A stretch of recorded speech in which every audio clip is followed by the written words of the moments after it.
मनोज नाम का एक लड़का एक नगर में रहता था। वह अपने जीवन में बहुत दुखी था। उनके दुख का कारण था कि वो अपने जीवन में अब तक कुछ भी हासिल नहीं कर पाया था, बेरोजगार था। उसके माता पिता उसे बहुत ताने मारते थे कि तुम्हारे सारे दोस्त कुछ ना कुछ कर रहे हैं, लेकिन तुम अभी भी घर बैठे हुए हो। दोस्तों के बीच भी हमेशा उसका मजाक उड़ाया जाता था। वह कहीं जाता भी था तो लोग उससे पूछते थे कि क्या कर रहे हो बेटा। उसे यह बताने में शर्म आती थी कि वो कुछ नहीं कर रहा है। धीरे धीरे उसने रिश्तेदारों और लोगों से मिलना जुलना कम कर दिया। वह ज्यादातर समय घर पर ही रहता था। वह अकेले में भगवान और अपनी किस्मत को कोसता रहता। अब उसे अपना जीवन बोझ सा लगने लगा था। कभी कभी वह सोचता कि कब वह कुछ करने के लायक बनेगा या नहीं, और फिर वो सोचता कि ऐसी जिंदगी जीने से अच्छा मर जाऊं। एक दिन वह अपने नगर की एक गली से गुजर रहा था। तभी उसने देखा कि एक गुरु दुख और परेशानियों पर उपदेश दे रहे हैं। वह भी उसी भीड़ में सबसे पीछे बैठ गया और उन गुरु के प्रवचन सुनने लगा। गुरु कह रहे थे कि दुख एक शिक्षक की तरह है जो हमें जीवन की सच्चाई दिखाता है और हमें जीवन जीने का सही तरीका सिखाता है। अगर आप चाहे तो जिंदगी को जीना भी सीख सकते हैं और जो चाहे उसे हासिल कर सकते हैं, या फिर चाहो तो एक कोने में बैठकर रो सकते हो। इन सारी बातों को मनोज बहुत ध्यान से सुन रहा था, लेकिन उपदेश की ये बातें पसंद नहीं आई और उसने खड़े होकर गुरु जी से कहा कि कुछ भी सिखाने से दुख दूर नहीं होता, इसमें दर्द ही दर्द होता है। दुख की पीड़ा अनंत है। लगता है कि इसके बाद कुछ होने वाला नहीं है, इससे कुछ भी फर्क नहीं पड़ता और इसके सामने तो मौत भी छोटी लगती है। उसकी ये बातें सुनकर गुरु ने कहा, बेटा तुम्हारा दुख क्या है। मनोज ने उनके सामने अपनी सारी बातें बताई और उसने गुरु से पूछा कि मेरे इन दुखों का आपके पास कोई उपाय है। ये सुनकर गुरु मुस्कुराए और उससे कहा, तुम उस दिन मेरे पास आना जब तुम्हारे जीवन में वास्तविक दुख आए। मैं उस दिन तुम्हारी समस्या का समाधान जरूर दूंगा। ये कहकर गुरु वहां से चले गए। मनोज ने सोचा, क्या ये मेरा दुख नहीं है? तो क्या मैं जिस दर्द से गुजर रहा हूं वो असली दुख नहीं है? क्या मेरा दुख कोई नहीं समझ सकता? जब मां बाप नहीं समझते तो भला गुरु क्या समझेंगे? उस दुखों से परेशान होकर मनोज ने एक फैसला किया कि अब वो कुछ ना कुछ करेगा। मनोज ने एक छोटा बिजनेस शुरू किया, पर उसे सफलता नहीं मिल पाई। लेकिन ये देखकर उसके घर वाले खुश थे कि वो कोशिश तो कर रहा है। वह अपने बिजनेस में लगा रहा और धीरे धीरे उसे सफलता मिलने लगी। फिर उसने रफ्तार पकड़ ली और केवल 3 साल के अंदर ही वो एक बड़ा बिजनेसमैन बन गया। अब मनोज के आसपास ऐसे कई लोग थे जो उसकी परवाह करते थे और उससे प्यार करते थे, और उसके परिवार के सदस्य थे जो उसकी तारीफें करते करते थकते नहीं थे। रोज उसके दोस्तों की संख्या बढ़ती जा रही थी। अब वह अपनी जिंदगी से बहुत खुश था। उसके कुछ दोस्तों ने उन्हें सलाह दी कि जब तुम एक बड़ा बिजनेसमैन बनकर बहुत खुश हो तो सोचो, जब तुम इस शहर और इस राज्य के सबसे बड़े बिजनेसमैन बन जाओगे तो तुम्हें कितनी खुशी होगी और तुमसे कितने लोग जुड़ना चाहेंगे। तुम्हारी कितनी बड़ी ख्याति होगी और खुद राजा भी तुमसे दोस्ती करना चाहेंगे और जरूरत पड़ने पर आपसे पैसे भी उधार लेंगे। अपने दोस्तों की ये बातें मनोज के मन में बैठ गई। अब वो और ज्यादा पैसे कमाने की कोशिश में लग गया, लेकिन उसे ये सब बहुत ही जल्दी चाहिए था। वह बिल्कुल भी समय बर्बाद नहीं करना चाहता था। वो अपना ज्यादा समय इन चीजों को हासिल करने में लगाने लगा, इसलिए वह ऐसे काम करने लगा जो सही नहीं थे। उसने पैसे उधार लेना शुरू कर दिया। ज्यादा मुनाफा कमाने के लालच में वह अपने माल में मिलावट करने लगा। उसने कई बिजनेसमैन के खिलाफ भी साजिश रची और उन्हें डराया धमकाया। जैसा उसके दोस्त कहते थे वो वैसा ही करता था। वो इन तरीकों से ज्यादा पैसा कमा रहा था, लेकिन अब उसका जीवन पहले जैसा नहीं रहा। उसका मन बिल्कुल अशांत था और उसे रात को नींद भी नहीं आती थी। वह हमेशा सोचता ही रहता था। इतना सब कुछ पाने के बाद भी वो सुखी नहीं था। एक दिन मनोज अपनी गाड़ी से कहीं जा रहा था, तभी रास्ते में उसे गुरु का आश्रम दिखाई दिया और वो गुरु के पास जाकर बोला, गुरु जी, आपने मुझे एक बार कहा था जब कभी जीवन में सच्चा दुख आए तो मेरे पास आ जाना। अब मैं बहुत दुखी हूं, मेरी नींद हराम हो गई है, मुझे कहीं भी शांति नहीं मिल रही है। इस तरह मनोज ने अपनी सारी समस्याएं गुरु को बताई। गुरु ने कहा, जब तुम पहली बार मुझसे मिलने आए थे तब भी तुम किसी दुख में थे। आपने उस दर्द से तुमने क्या सीखा? मनोज ने कहा कि सिर्फ सोचने और चिंता करने से कुछ नहीं होने वाला। अपनी सपने को सच करने के लिए मेहनत भी करनी जरूरी है, और सिर्फ मेहनत करने से कुछ नहीं होता, परिणाम भी मिलना चाहिए। जब आपको लगे कि आपका लक्ष्य हासिल नहीं होने वाला, तब रास्ते में चाहे कितनी भी मुश्किलें आ जाएं, मन कितना भी निराश क्यों ना हो, अब कुछ नहीं होने वाला है। तब खुद पर आत्मविश्वास करो, मैं जो भी कर रहा हूं उसमें जरूर सफल होकर दिखाऊंगा। लोग केवल कामयाब लोगों का ही सम्मान करते हैं, कोई कितना भी अच्छा क्यों ना हो। वह हमेशा लोगों की नजरों में बोझ ही बने रहते हैं।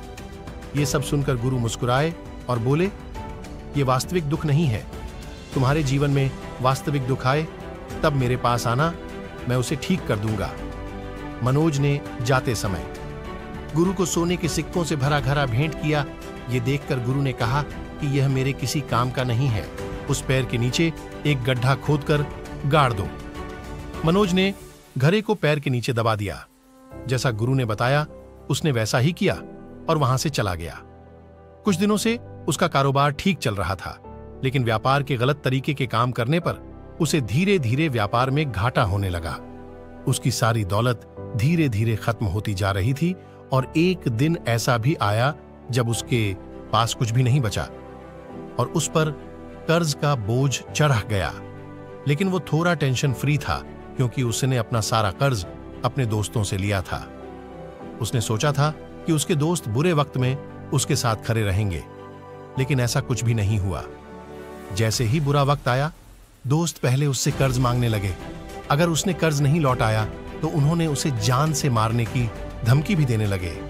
उनके सभी शुभचिंतक और प्रियजन उससे दूर हो गए। उसके दोस्त जो उसके साथ मस्ती किया करते थे, अब उन्होंने भी उससे मुंह फेर लिया था। उसका परिवार उसकी गलतियां और कमियां गिनने लगा। उसकी सारी संपत्ति नीलाम हो गई और उसके पास कुछ भी नहीं बचा। जब उसने अपने पिता से मदद मांगी तो पिता ने कहा कि मेरे पास थोड़ी सी संपत्ति है, अगर मैं तुम्हें दे दूंगा तो मैं तुम्हारी मां को क्या कहूंगा? यह संपत्ति हमारा सहारा है। मनोज के मन में गहरा दुख छा गया। उसके आसपास कोई नहीं था जो उसके दुख को समझ सके। लोगों के इस विश्वासघात के कारण वो अंदर से टूट गया था। वह सोचने लगा कि अब जीने का कोई मतलब नहीं है, अब मौत ही मेरा सहारा है। वो आत्महत्या करने के लिए पहाड़ी पर जा रहा था।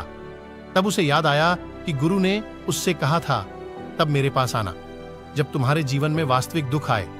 मनोज गुरु के पास गया और अपनी सारी बात सुनाई। आंखों में आंसू लिए उसने कहा, गुरु जी, मेरे दुख का निवारण करो। तब गुरु ने उससे कहा कि जब जीवन में असली दुख आए तब मेरे पास आना, मैं इसे जरूर ठीक करूंगा। मनोज ने कहा, तो ये क्या है? क्या मेरी जिंदगी में दुख नहीं है? तो आखिर असली दुख है क्या? गुरु ने मनोज से कहा कि पहले तुम मुझे ये बताओ कि तुमने अपने दुख से क्या सीखा। तब मनोज ने कहा कि मैंने ये सीखा है, जो लोग हमारे जीवन में आते हैं वह हमारी सफलता और प्रगति को देखकर आते हैं, और वो हमें धोखा जरूर देते हैं, क्योंकि बुरे समय में वे हमारे साथ नहीं खड़े होंगे। वे अच्छे समय में ही हमारा फायदा उठाएंगे और बुरे समय में हमें छोड़ देंगे। उन लोगों पर ही भरोसा करें जो हमारे बुरे समय में भी हमारे साथ खड़े रहते हैं।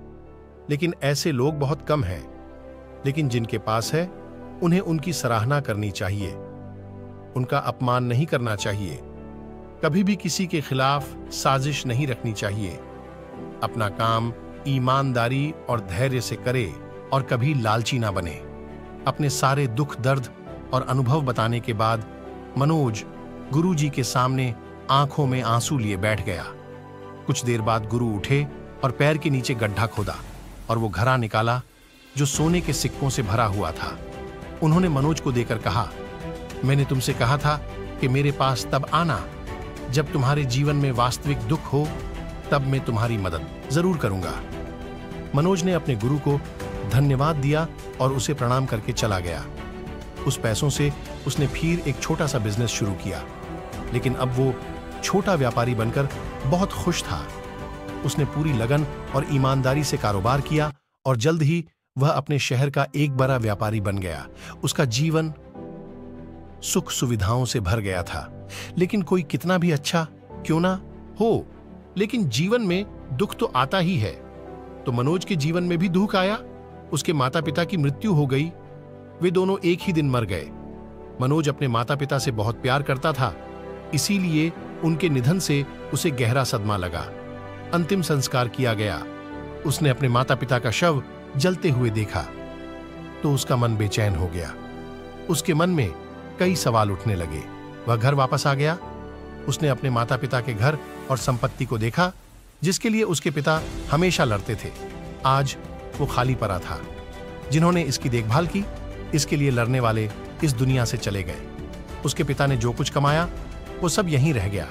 एक दिन पहले तक अपनी संपत्ति के लिए उसके पिता मारपीट करते थे, आज वो खुद इस दुनिया से चला गया। उसका मन ऐसे अनेक विचारों में भटक रहा था। वह अंदर से अकेला और डरा हुआ महसूस कर रहा था। उसे लगा कि कुछ तो है, लेकिन वह समझ नहीं पा रहा था। इसलिए वह गुरु के पास फिर गया। उसे देखकर गुरु ने कहा, क्या जीवन में कोई दुख है? मनोज ने कहा, वैसे तो जीवन में कोई दुख नहीं है, सब कुछ अच्छा चल रहा है, लेकिन आज मेरे माता पिता का देहांत हो गया है। मैं इस घटना से बेहद दुखी और परेशान हूं। गुरु ने कहा, इसमें दुखी होने की क्या बात है? एक दिन सबको मरना है, मुझे भी मरना है, तुम्हें भी मरना है। शायद तुम कल ही मर जाओ या आज भी मर सकते हो। मनोज ने कहा, क्या कह रहे हो गुरुजी? मैं भी मर जाऊंगा, लेकिन मैं अभी जवान हूं। गुरु ने कहा कि सभी जी रहे हैं। यही सोचकर कि मृत्यु केवल बूढ़ों को आती है, लेकिन ऐसा नहीं। जवान भी मर जाते हैं, बच्चे मर जाते हैं। मौत का उम्र से कोई लेना देना नहीं है, यह सभी को प्रभावित करता है। गुरु की ये बातें मनोज के मन में बैठ गईं और वह चुपचाप चला गया। लेकिन उसका मन अभी भी बेचैन था। वो खाली महसूस कर रहा था। वह सारा दिन अपने बारे में ही सोचता रहता था कि वह कौन है, वह इस दुनिया में क्यों आया है, इस जीवन का लक्ष्य क्या है। ऐसे कई सवाल उसके दिमाग में लगातार उठ रहे थे, लेकिन उसे अपने किसी भी सवाल का जवाब नहीं मिल रहा था और उसका दुख दिन ब दिन बढ़ता ही जा रहा था। इसलिए कुछ दिन बाद वो फिर से गुरु के पास पहुंचा और बोला, स्वामी जी, मैं बहुत दुखी हूं, क्योंकि मैं यह नहीं जान पा रहा हूं कि मैं कौन हूं और मैं इस दुनिया में क्यों आया। यह सुनकर गुरु मुस्कुराए और बोले, आज तुम्हारे जीवन में पहली बार सच्चा दुख पैदा हुआ है। यह वास्तव में दुख कहलाने लायक है। हम नहीं जानते कि हम कौन हैं, हम क्यों आए। मनोज ने अपने गुरु से कहा कि उसकी दुर्दशा को दूर करें। गुरु ने कहा कि हम सभी इंसान जीवन भर संग्रह करते रहते हैं। मनोज ने कहा, कोई भी इंसान अपने साथ कुछ भी नहीं ले जा सकता, वह सिर्फ अकेला ही जाता है। मेरे माता पिता भी अपने साथ कुछ भी नहीं लेकर गए। धन, संपत्ति, वैभव सब कुछ यहीं पर छोड़कर चले गए। गुरु ने कहा, अब मेरी बात ध्यान से सुनो। इस संसार में हमें जो संग्रह करना चाहिए वह हम नहीं करते, बल्कि चीजें हमारे सामने होती है, लेकिन हम उन्हें देखने की कोशिश नहीं करते। हमें इस दुनिया में जो कुछ भी इकट्ठा करना वह हम खुद हैं। हमें खुद को जुटाना होगा ताकि जब हम मरे तो हम एकजुट हो सके, खुद को पहचानने में सक्षम होने के लिए। हमें प्यार, नफरत, गुस्सा, क्रूरता, प्रतिष्ठा, सम्मान, पहचान, धर्म, जाति, सैकड़ों ऐसी चीजों और इच्छाओं में हम बांटे हुए हैं और टुकड़ों में जीवन जी रहे हैं। इस बंटवारे के कारण हमारी चेतना कभी भी एक नहीं हो सकती। हमारी चेतना और शक्ति बिखरी हुई है, इसलिए हमारे पास इतना समय नहीं है, इतनी ऊर्जा नहीं कि हम मुड़ सके और अपने भीतर देख सकते हैं। वास्तव में धन, सम्मान और सुविधाओं के अभाव को लोग दुख समझते हैं और जीवन भर के लिए इसे दुख कहकर रोते रहते हैं और समाधान खोजने का प्रयास करते रहते हैं। उन्हें अपना समाधान कभी नहीं मिल पाएगा, क्योंकि जिसे लोग दुख कहते हैं वह वास्तविक दुख नहीं है। यह सिर्फ एक आदमी की इच्छा है। उसकी इच्छा कभी पूरी नहीं हो सकती, इसीलिए व्यक्ति को कभी उनके सवालों का जवाब नहीं मिलता। इसलिए इन सब से परे यदि आप अपने दुखों का परम समाधान चाहते हैं तो सबसे पहले खुद को समझना होगा। इस दुनिया से अपनी ऊर्जा वापस ले लो और इकट्ठा करो, अपने आप पर ध्यान केंद्रित करो और ध्यान दो। अपनी मृत्यु से पहले अपने आप को जानने की कोशिश करो, बिखरो मत। मनोज ने कहा, गुरुजी, क्या हम इस संसार को छोड़ दें? हमारी सभी इच्छाओं को मार देना चाहिए। किसी से प्रेम नहीं करना चाहिए, बच्चे नहीं करने चाहिए, सम्मान की आशा छोड़ देनी चाहिए। गुरु ने कहा कि भावनाओं और इच्छाओं से ऐसे बिखरे हुए मनुष्य में से बाहर निकल आओ जैसे कोई पत्थर पहाड़ से अलग होकर गिरे तो जिस पर पर्वत का कोई कंट्रोल नहीं होता, सिवाय देखने या परेशान होना और कुछ खोना। ठीक वैसे ही बिखरे हुए मनुष्य की इच्छाएं बेकाबू और दर्दनाक हैं। उसका अनियंत्रित मन इच्छा करता रहता है और कल्पना करता रहता है और यह दुख देता है। लेकिन जब एक व्यक्ति अपने मन को एकत्र करता है तो वह जो कुछ भी करता है वह उसके नियंत्रण में होता है। फिर उसकी इच्छा से इच्छाएं भी उत्पन्न होती हैं। फिर मनोज ने कहा कि आपने मेरे असली दुख का समाधान कर दिया। आपका बहुत बहुत धन्यवाद। आपसे मैं खुद को समेटने और खुद को तलाशने की कोशिश करूंगा। गुरु ने कहा कि मानव शरीर में बहुत ऊर्जा और शक्ति है, लेकिन यह फालतू के कामों में बंटा हुआ, बेकार की बातों में लगा हुआ, यह एक बहुत ही शक्तिशाली मशीन की तरह है और वह बिना सोचे समझे अपनी शक्ति बर्बाद कर रहा है और बिना किसी नियंत्रण के। इसीलिए इस शक्ति पर ध्यान दें, अपनी चेतना और इसे इकट्ठा करें। मनोज को अपने प्रश्नों का उत्तर मिल गया। उसने अपने गुरु का धन्यवाद किया और चुपचाप चला गया।